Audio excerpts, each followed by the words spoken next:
Alrighty, today we are going to get started into section 11.6. Now, in this section, we basically talk about the graphs of quadratic functions.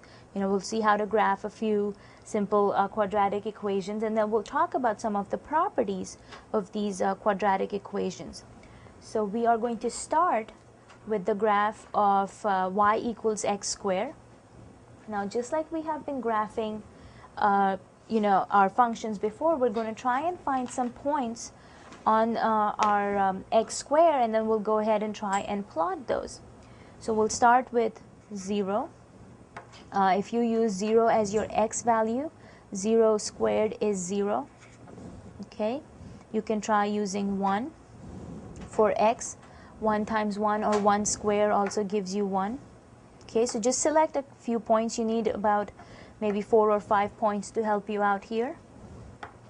You can use x equals -1 because again -1 times -1 gives you a +1. We can use the number 2.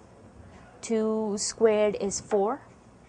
And we can also use the value -2 because again -2 times -2 also gives you +4. So we have about a good mix of numbers here. We have about 5 points. So let's go ahead and plot these points on our graph here. Now your point 0, 0 is of course at the origin. Then you have the point 1, 1, which will be right here. Point -1, 1, so -1 on the x-axis and 1 on the y-axis. Okay. Let's see, our next point is 2, 4. So 1, 2, and then 4 on the y-axis. So somewhere about here maybe. Okay, and then your last point is -2, 4. So -2 on the x-axis and then 4 on the y-axis. So let's go ahead and see this. Maybe somewhere there. Okay, now all you're trying to do is connect all the points together, and you should end up with a graph that looks something like this.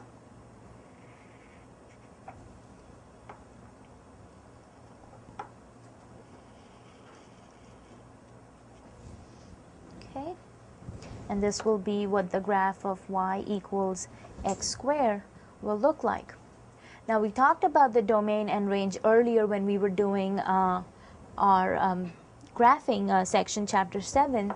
So let's go ahead and identify our domain and range here. Now, again, remember, domain is the x value. So again, you can see from your graph that your x is going to extend in both directions, your graph on the x-axis. So your domain is going to be from -infinity to +infinity because it's going to extend towards +infinity on the other side. And your range is of course in terms of y values, and you can see that your graph is only above the x-axis. You don't have any graph below the x-axis.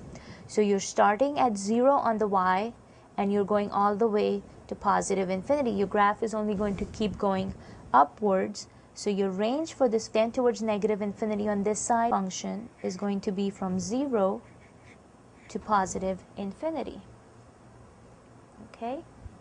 Now some of the other characteristics that we want to talk about on this graph is the shape that you have is what we like to call as the parabola.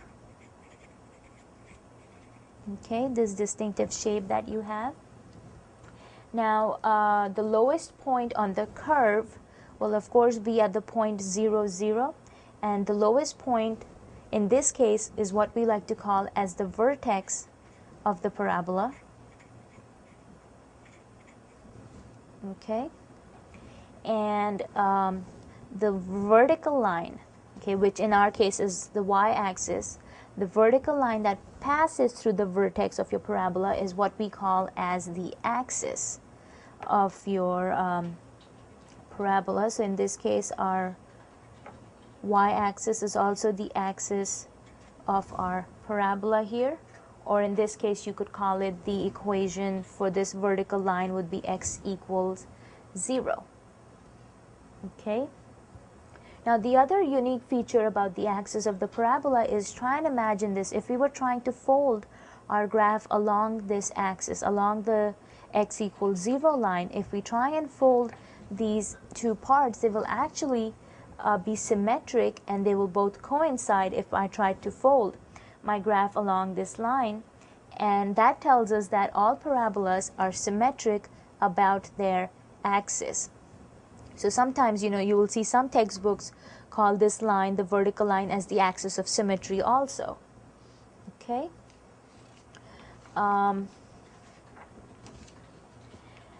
Now, if you remember, we had also talked about this in chapter 7, when we had said if you were to draw a vertical line through a graph, and that vertical line was to cross the graph at only one point, you could say that that graph was also a function.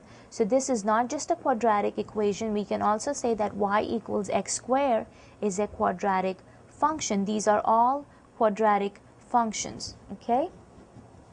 So now, since we're calling them functions, we can try and write these in our function notation, which would be with f of x.